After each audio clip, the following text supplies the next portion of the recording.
గ్రామ పంచాయతీ ఎన్నికల్లో ఘోర పరాభవాన్ని చూసిన రేవంత్ సర్కారుకు ఎన్నికలంటేనే భయం పట్టుకుంది. స్థానిక ఎన్నికల్లో అధికార బలం ఎంత ప్రయోగించినా సగం గ్రామాల్లో ఓటమి ఎదురైంది. సర్పంచ్ ఎన్నికల్లో చావు తప్పి కన్ను లొట్టబోయిన కాంగ్రెస్ కు ఇప్పట్లో ఎంపీటీసీ జెడ్పీటీసీల ఎలక్షన్లు పెట్టే ధైర్యం లేదు.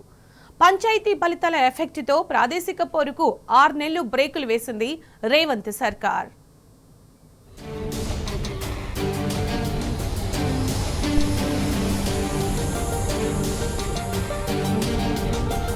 రాష్ట్రంలో మరో 6 నెలల వరకు ఎలాంటి ఎన్నికలు పెట్టుకోవద్దని కాంగ్రెస్ ప్రభుత్వం ఫిక్స్ అయింది. తాజాగా గ్రామ పంచాయతీ ఎన్నికల్లో అధికార పార్టీకి చావు తప్పి కండ్లు లొట్టపోయినట్టు ఫలితాలు రావడంతో వచ్చే ఏడాది జూన్ దాకా కొత్త ఎన్నికల జోలికి వెళ్లకుండా నిర్ణయం తీసుకుంది.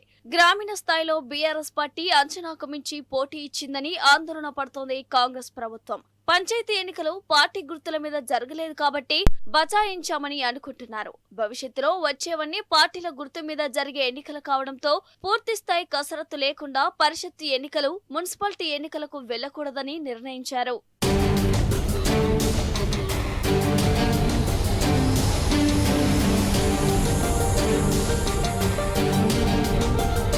సింబల్ లేని సర్పంచ్ ఎన్నికల్లో ప్రజలు రేవంత్ గూబా గుయ్యమనిపించారు. భవిష్యత్తులో ఎన్నికలు ఏవైనా కారు గుర్తు కనబడితే ప్రజలు గుద్దే ఓట్లకు సీఎం మైండ్ బ్లాక్ అవడం గ్యారంటీ అంటున్నారు. అందుకే ఎంపీటీసీ, జెడ్పీటీసీల ఎలక్షన్లు ఇప్పట్లో పెట్టే ధైర్యం రేవంత్ రెడ్డి చేయడం లేదని అనుకుంటున్నారు అంతా. అందుకే మండల పరిషత్, జిల్లా పరిషత్ ఎన్నికలు ఎప్పుడు పెట్టాలనే దానిపై ఇంకా నిర్ణయం తీసుకోలేదు. శాసనసభ సమావేశాలు పెట్టి అందులో చర్చించిన తర్వాతే ఎన్నికలపై నిర్ణయం తీసుకుంటామని సీఎం రేవంత్ తెలిపారు. అంటే అసెంబ్లీలో సమావేశాలు పెట్టి బీఆర్ఎస్ ను మరింత నిందిస్తే తప్ప రేవంత్ సర్కార్ మళ్లీ ఎన్నికల జోలికి వెళ్లే ధైర్యం చేయడం లేదు.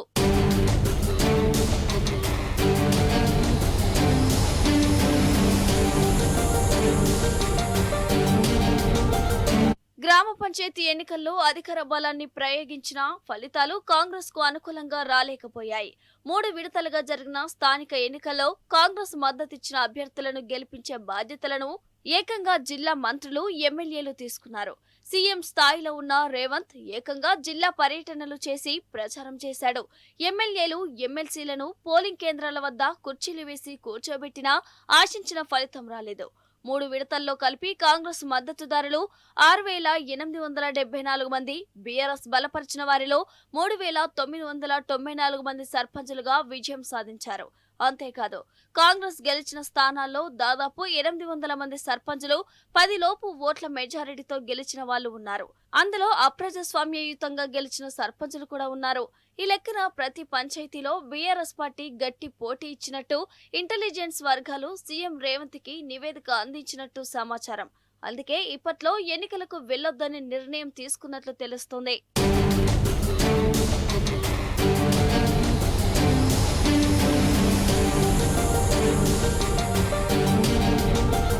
2024 జూన్లో ఎంపీటీసీ, జెడ్పీటీసీల పదవీకాలం ముగిసింది.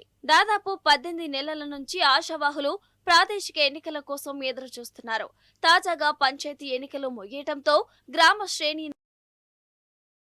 ప్రారంభించారు.